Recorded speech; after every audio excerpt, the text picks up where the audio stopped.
Hey guys, what's up everyone? Welcome or welcome back again to another video tutorial from the Apex Predator Billiards Training Club. My name is Apex Selenio, your aspiring professional pool player and pool instructor straight out of the small island of Jamaica. Now in today's video, I'm going to be walking you through yet again an analysis of this wonderful, well executed 10 ball break and run. This was of course on a very active night in the area that I play pool. Lots of guys were out, and of course, as usual, once anything productive happens as I'm practicing, I'm always going to come here and I'm going to share with you so that you guys can get tips, advice to improve your game. Of course, if this is the first time here on the channel, do not forget to hit the subscribe button below, turn on your post notification bell, leave some positive questions and comments down below, and do not forget to share this out to your pool communities. All right, and stay tuned guys, I have many wonderful videos coming out for you so that you can get to the next level. Let's start off here by jumping into the break.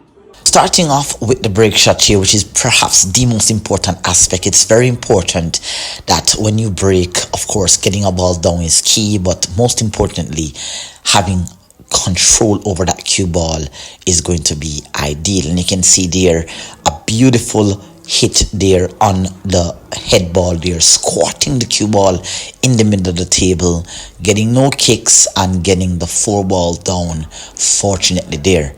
And that 7 ball was actually tracking towards the corner, which is the natural route of that object ball. Now I have the rack laid out pretty good here, not much problems, but still have to be very careful, still have to go through the planning process. Now already you can see that I'm thinking 3 balls ahead. You can see that as I take a few seconds just to walk around the table, I'm looking at the possible options. I'm looking at where is the best spot to pot the 3 ball after potting the 1 and to get back onto the 4 that is on this top short rail here.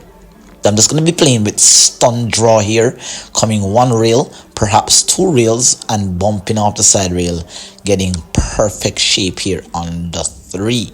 Now the 4 ball, well, I believe on the break it was the 2 ball that was potted. Definitely the 4 ball is what is at the short rail here on the first diamond. Now this is ideal because now I have a lot of space. You can see that I walked around there and I kind of looked exactly at where is the safe area for me to draw. Remember that the 5 ball is all the way down to the other end rail, so I need an angle. Just gonna soft stun draw this ball here. Don't want to come too close to my work, just want to draw and just come up just a little bit, and that is perfect. It's a little bit above where I had estimated, but as long as I have an angle, then I can generate what I need. You can see that I'm constantly walking around the table and I'm looking at exactly where it is that I need to track the cue ball, the trajectory of the cue ball, so I can determine what spin I should use here.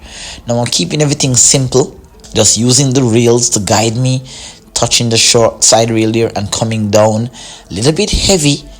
Right, it would have been ideal if I still left myself an angle, but the 6 ball is in the same area as the 5, so I don't need to do a lot of work here, but I still have to ensure that I stay in the correct line. Now you can see that I'm already thinking 3 balls ahead as usual. You can see that I'm already predicting the path that I want to take to get onto the 7.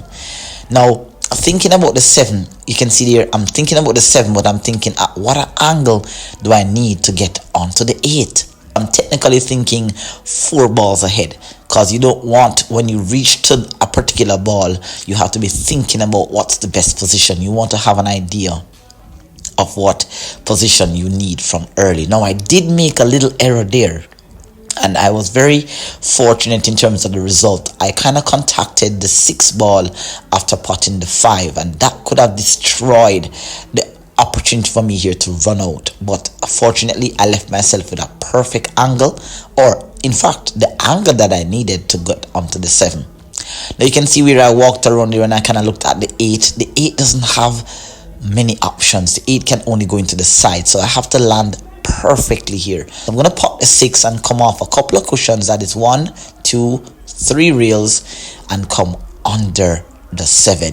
Based on the angle that I had to contact a couple of cushions there, right? Because I didn't want to leave myself too much of an awkward angle to play tight position onto the 8. Now this is a little tricky shot here because the 8 ball only goes into the side, and you can see I'm a little bit concerned because normally whenever I find myself having to take a long time to play the position, I might have to do something that I'm not very comfortable with. Now I have to be using a bit of check sides here and just potting that 7 because it had a very steep angle. It was leading the cue ball away. Now I could have played position for the 8-10 combination, but it was a lot easier if I can avoid certain types of combinations. It's easier for me to play position for the 8. Just using a bit of check sides there and getting dead perfect onto the 8 that I need into the side. Now here, must be careful now. This is where sometimes you can just get a little bit over anxious, a little bit antsy. Notice I went down and I got back up, then I went down, then settling myself, focusing, taking as much warm-up stroke as I can. Not over-stroking though, but taking as much warm-up stroke as I can, and to make sure that I have perfect position here on the 9. Now, little tricky position here, and you must learn how to do this, guys, because I've seen where many times players play position for a shot and they miscalculate where the cue ball is going to go, and they leave themselves with an awkward cut, and which forces them to back cut the shot, overcut, undercut. I want to get perfect position here. So you can see that I'm kind of elevated a little bit onto the 9 because I'm going to go 1, 2 reels and 3 reels and back in line for the 10 into the side. That was the best option that was available because that 9 ball had an angle that would have left me steep cut onto the 10 into the corner pocket. That was a great decision there on that shot. Alright, I want to thank you guys for tuning into this particular tutorial video. It was a short one. It was a beautiful break and run. Very exceptional execution in my opinion. Let me know your thoughts. Let me know if you would have run the rack a different way. Let me know maybe if my positional choices were differs from yours. All right, I'd love to learn from you guys. Of course, any knowledge that I can get to add to whatever I'm already studying is going to be crucial to my development here.